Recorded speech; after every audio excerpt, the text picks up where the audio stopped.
এই যে আমাদের ডাব। না, এই ডাবটা বাংলাদেশ হলে থাকতো, তুমি কও।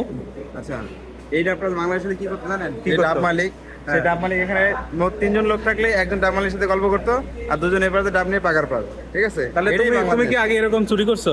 সত্য করে কও। না, এরকম আসলে কখনো হয় নাই, তবে বন্ধু বান্ধবের সাথে গেছি, আমি দাঁড়ায় আসলাম, হ্যাঁ। ওরা এই কাজটা করছে। মানে ঠিক তুমি আছে? চুরি করছো? আমি সাথে ছিলাম আর কি। মানে সাথ দিছো মানে তুমিও চুরি না, করছো? এটা ঠিক, তুমি সমান যে সমান চুরি অপরাধী। করে, যে চুরি সাথে থাকে সবাই এই সমান যে অপরাধী। প্যাকেটগুলা দেখতে পাচ্ছ, এই প্যাকেটগুলা কি, এই যে ডাবগুলা কি এইভাবে থাকতো সকালে? পাইতো মালিক না, এসে এটা পাইতো? আসলে বাংলাদেশের সম্ভব হতো না, একমাত্র মালয়েশিয়া দেখি, মালয়েশিয়া না, মানে বাংলাদেশ বা অন্য কোনো কান্ট্রিতে সম্ভব, একমাত্র বাংলাদেশে সম্ভব। এই রাস্তা দিয়ে প্রতি 5 মিনিটে কিন্তু পুলিশের গাড়ি যায়, টহল দেয়। আর এই দেশের মানুষ চুরি করে সাহস পায় না একটা কারণেই, কারণ এখানে চুরি করলে ধরা পড়বে, কারণ প্রতিটা দোকানে প্রতিটা কোনায় কোনায় কিন্তু সিসি ক্যামেরা।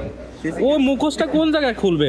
ও সেই জায়গায় গিয়ে ও ধরা খাবে। আর এই দেশে এখানে একটা আপডেট জিনিস, সেটা হলো পুলিশকে কল দেওয়ার মতো জাস্ট 2 মিনিট, অনলি 2 মিনিট লাগে।